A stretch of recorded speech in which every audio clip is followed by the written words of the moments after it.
Hello everyone, this is Sam from HiPy. Today we're going to be looking at some k-means clustering algorithms.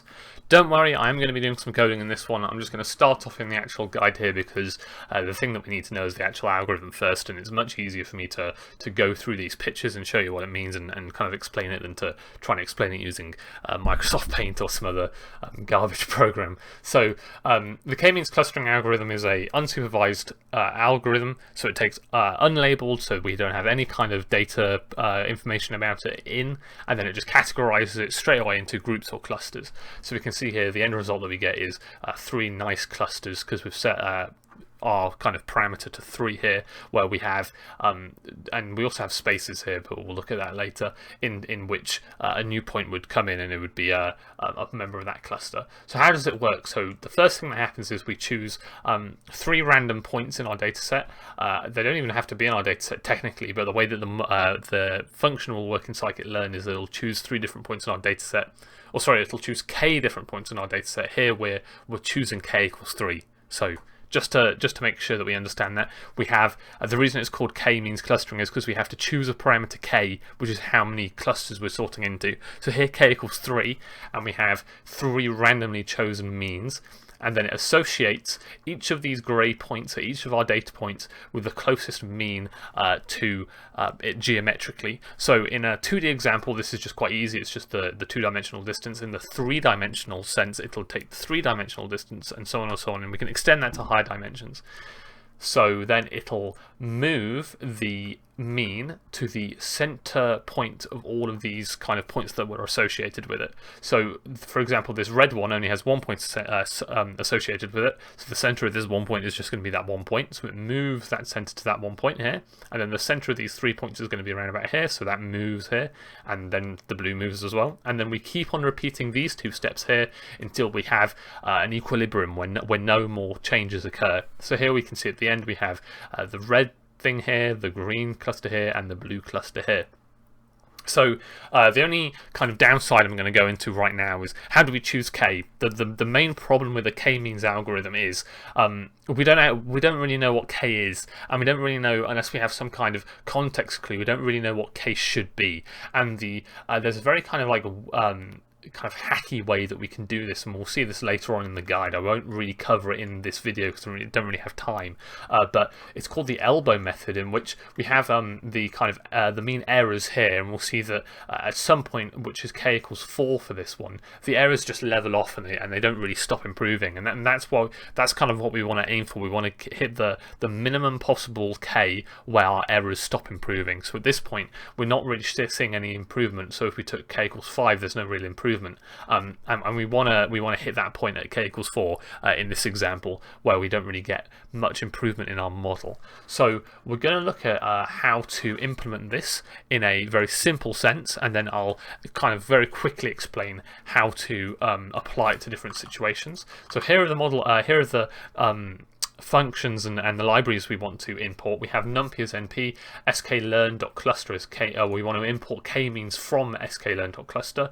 We're going to fake some data here, so we're going to get the make blobs from sklearn dataset, and then we're going to import our good friends matplotlib and pandas under their respective names. So then I'm going to scroll down a little bit here. We are going to get some data. We're going to take some data, and we're going to use the make blobs function. We're going to take n samples, which we're going to take 400 samples. We're going to take 3 centers here. Why not? We'll take 3 centers, and it might look a bit weird that I'm going to do this, but I have to index this as a 0. Make blobs will output a tuple or a list of well, they're not the same thing, but it's one or the other, to be honest. And I think it's a tuple. It'll output a load of different information, and the thing in the first index is the data we want, and then everything else is just a load of information about our data. So we only want the first index here because we just want the data, and we are going to print the data.head. And we're just going to do this, and that should give us numpy. Okay, that's because it's not a pandas, is it? It's a list, so we're going to just do that. That's the equivalent of doing a head. So we can see here we have a load of 2-dimensional points that we are going to look at, and what we can actually do to plot these straight away is I'm going to skip a step that's not in the guide here because I'll explain it here. We can just scatter these 2 points, well, all of these points in a scatter graph. So the way to do this quickly is that you might notice here that our two-dimensional kind of array has kind of 2 points in every kind of data point. So we have an x coordinate and a y coordinate. But the problem is that we need a way to unpack this so that we get all the x coordinates in a list and all the y coordinates in a list. And NumPy comes with a really nice way of doing this in its slicing. So if we do data and then we index as normal, we do colon, comma, 0, and we do exactly the same thing but colon, comma, 1, we will actually get the graph that we want. And the reason why this happens is because it's taking every single kind of actual index, and then it's just taking the 0. So we will see in a normal kind of indexing way, we might see data 0 will take the first list, and then data 1 will take the second list. What data colon does in NumPy is it just takes all the lists, and then when we comma, it then goes to the next dimension. So we go in a list, and then now we'll be looking at every kind of individual list. So 0 will take the first of every list, and 1 will take the second of every list. So if that's a little bit confusing, don't worry. It's a trick that I'm going to use over and over again because we're working with NumPy arrays with scikit-learn. But it is quite nice to learn, but we're not going to be using any other tricks like that. So as long as you understand kind of the basics of how it works, you'll be fine. So we're going to do plt.show, and we have a little bit of a problem here in that we only have 2 clear clusters. So I'm actually just going to run my data again, and that's just 1 cluster, and I'm going to run my data again until we get 3 clusters, just for the sake of this example. I know that's cheating, but we are just going to do it, just so that this example is a little bit clearer. I recommend that you do the same thing when you're learning your first thing, and I recommend you plot it when you're doing your first thing, because we're randomly generating points and blobs. Sometimes these blobs will overlap, and we'll get kind of a very sad situation where we're not, our model isn't going to really run correctly, and we're not going to see some nice results. So we're not going to we're not going to look at the kind of data anymore. We're going to treat the data as just a completely new to us data set which we haven't seen before, so this is going to take a little bit of imagination, but we're going to look at how the model works. So we're going to go through this quite quickly. The model is we're going to build the model straight away. So this is going to use the k-means function. So k-means, we're going to take n clusters equal 3, because we know this already, or we're going to guess it, I guess, and then we're going to go dot fit and then data. So what we can do is we can split this into 2 things if we're uncomfortable about this.